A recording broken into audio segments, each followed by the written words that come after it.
26, 27 తేదీల్లో నోటిఫికేషన్ విడుదలయ్యే ఛాన్స్. ఫిబ్రవరి 12 లేదా 14న పోలింగ్. ప్రభుత్వ వర్గాల్లో చర్చ జరుగుతుంది. ఇక అన్ని రాజకీయ పార్టీలు తమ అస్త్రశస్త్రాలను తీస్తూ ఉంటాయి.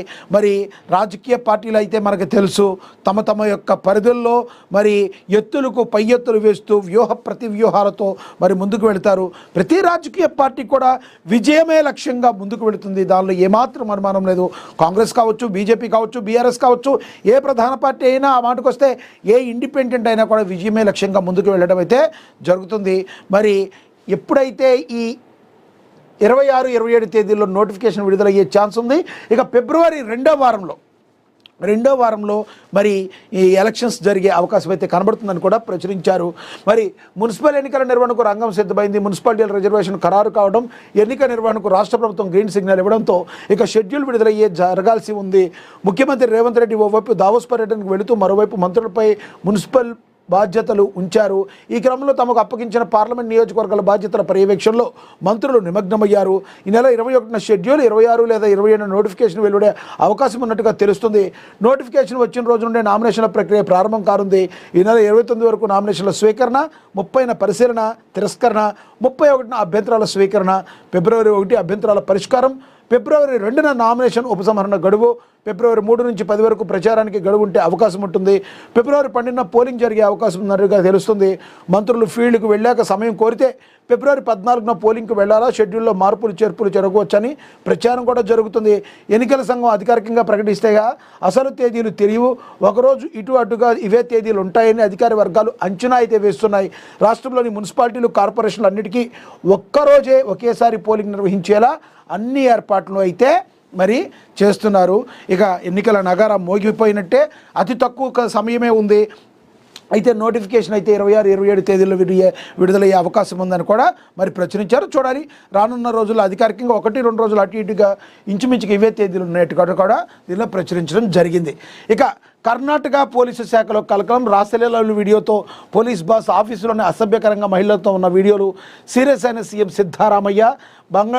బంగారం స్మగ్లింగ్లో దొరికిపోయిన కన్నడ నటి రన్యారావు తండ్రి రామచంద్రరావు అని కూడా ప్రచురించారు. ఇక అదేవిధంగా చూసుకుంటే ఆడవారు ఎలాంటి బట్టలు వేసుకోవాలో చెప్పడానికి మీరెవరు?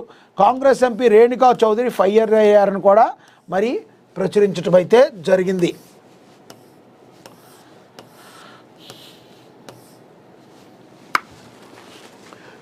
ఆడవారు ఎలాంటి బట్టలు వేసుకోవాలో చెప్పడానికి మీరెవరో? ఆడవారి హక్కులపై సోషల్ మీడియాలో దాడి జరిగితే సహించేది లేదు. అన్ని రంగాల్లో మహిళలకు సమాన హక్కులు కల్పించాల్సిందే. ఇష్టం వచ్చినట్టు తప్పుడు రాతలు రాస్తే బాగుండదు. ఆడవారి హక్కులకు భంగం కలిగించాలని చూస్తే ఎవరిని వదిలిపెట్టేది లేదంటూ కాంగ్రెస్ పార్టీకి చెందిన రాజ్యసభ సభ్యురాలు రేణుకా చౌదరి హెచ్చరించారు. సోమవారం ఆమె మీడియాతో మాట్లాడారు. కేంద్ర ప్రభుత్వం ఉపాధి హామీ పథకం పేరు మార్చడం అంటే ఆ స్కీమ్ను నిర్వీర్యం చేయడమే అన్నారు. బీజేపీ కేంద్ర ప్రభుత్వం ప్రజల మనోభావాలతో ఆడుకుంటుందని, అభివృద్ధి చేయడం పక్కన పెట్టేసి సెంటిమెంట్ రాజకీయాలు చేస్తున్నారని రేణుకా చౌదరి అయితే ఫైర్ అయినట్టుగా కూడా మనకి దీనిలో ప్రచురించారు. ఆడపిల్లలకి ఎవరి బట్టలు వేసుకోవాలో వాళ్ళకి హక్కు ఉంటుంది. మీరెవరు మరి పిచ్చిగా మీరు కన్నా పిచ్చి రాతలు రాస్తే బాగోదు అని చెప్పి ఒక రకంగా మరి కొంత మీడియా కూడా ఆవిడ సున్నితంగా హెచ్చరించిన పరిస్థితి. మీరేమనుకుంటున్నారు? రేణుకా చౌదరి మాట్లాడిన మాటల్ని ఏ రకంగా తీసుకుంటారు మీరు? కమెంట్ బాక్స్ రూపంలో కమెంట్ అయితే చేయండి. ఇక మనకి తెలుసు కీరవాణికి అరుదైన గౌరవం, సంగీత దిగ్గజానికి మహత్తర అవకాశం అయితే వచ్చింది అని కూడా ప్రచురించారు. సంగీత దిగ్గజానికి మహత్తర అవకాశం. ఆస్కార్ అవార్డు విజేత సంగీత దర్శకుడు ఎంఎం కీరవాణికి అరుదైన గౌరవం దక్కింది. దేశ రాజధాని వేదికగా ఈ నెల 26న జరగబోయే 77వ గణతంత్ర దినోత్సవ పరేడ్కు సంగీతం అందించే అవకాశం ఆయనకు లభించింది. ఈ మేరకు కీరవాణి తన ఎక్స్ అకౌంట్లో వెల్లడించారు. అందరికీ వందే మాత్రం ప్రతిష్టాత్మక గీతం వందే మాత్రానికి 150 ఏళ్ళు అవుతుందన్న శుభ సందర్భాన్ని పురస్కరించుకుని కేంద్ర సాంస్కృతిక మంత్రిత్వ శాఖ ఆధ్వర్యంలో జనవరి 26న రిపబ్లిక్ డే పరేడ్కు సంగీతాన్ని స్వరపరిచే అవకాశం నాకు లభించడం ఎంతో గౌరవంగా ఉందన్నారు. ఈ మహత్తర కార్యక్రమం దేశవ్యాప్తంగా 2500 మంది కళాకారులు పాల్గొంటారు.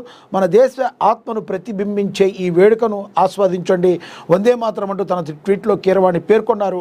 కీరవాణి ప్రస్తుతం రాజమౌళి దర్శకత్వంలో మహేష్ బాబు హీరోగా తెరకెక్కుతున్న యూనివర్సల్ సినిమా వారణాసికి సంగీతాన్ని అందిస్తున్నారు. మనకి తెలుసు ఎంతో గొప్ప మ్యూజిక్ డైరెక్టర్ ఎంఎం కీరవాణి.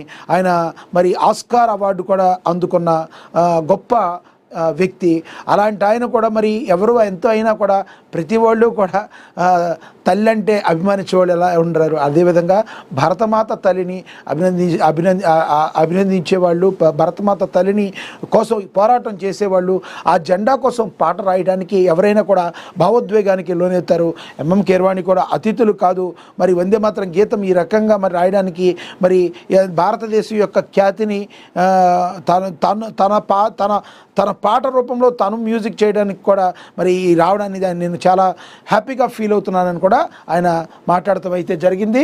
రానున్న రోజుల్లో మహేష్ బాబు సినిమాకి మరి ఇప్పుడు రాజమౌళి మహేష్ బాబు వారణాసి మూవీకి ఆయన మ్యూజిక్ వర్క్ చేయడం జరుగుతుంది. ఇక జనవరి 26న ప్రతిష్టాత్మకంగా తీసుకోబోయే గీతం వందే మాతరానికి 150 ఏళ్ళు అవుతున్న సొంత సందర్భాన్ని కేంద్ర సాంస్కృతిక మంత్రిత్వ శాఖ ఆధ్వర్యంలో జనవరి 26న రిపబ్లిక్ డే పరేడ్కు సంగీతాన్ని స్వరపరిచే అవకాశం లభించడం ఆయన ఎంతో గర్వంగా ఉందని చెప్పి కూడా మరి ఎంఎం కీరవాణి చెప్పడం అయితే జరిగింది. ఇక అదేవిధంగా చూసుకుంటే ఒక కుక్క కరిస్తే 100 కుక్కల్ని చంపుతారా? నటి సామాజిక కార్యకర్త రేణుదేశాయ్ ఫైర్ అయ్యారు.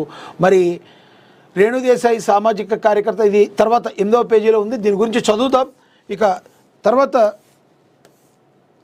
సింగరేణి టెండర్లపై సిబిఐ విచారణకు ఆదేశించండి. కిషన్ రెడ్డి రేవంత్ రెడ్డికు హరీష్ రావు ఛాలెంజ్, ఆధారాలను అందించేందుకు సిద్ధమని కూడా ఆయన ప్రకటించారు. ఇక ఫోన్ ట్యాపింగ్ కేసులో సంచలనం, హరీష్ రావుకు సిట్ నోటీసులను కూడా ప్రచురించారు. ఒక సింగరేణి టెండర్లపై సిబిఐ విచారణకు ఆదేశించండి కిషన్ రెడ్డి రేవంత్ రెడ్డిలకు హరీష్ రావు ఛాలెంజ్ విసిరారు. మరి ఆధారాలను అందించేందుకు సిద్ధమని ప్రకటించారు. నైనీ కోల్ బ్లాక్ విషయంలో వాటాల పంచాయతీ తేలక రోడ్డు మీద పడ్డారంటూ తెలంగాణ మాజీ మంత్రి హరీష్ రావు సంచలన వ్యాఖ్యలు అయితే చేశారు. సీఎం రేవంత్ రెడ్డి బంధువు కనుక నిరసనల్లోనే ప్రాజెక్టులో టెండర్లు ఖరారు చేస్తున్నారని ఆరోపణలు గుప్పించారు.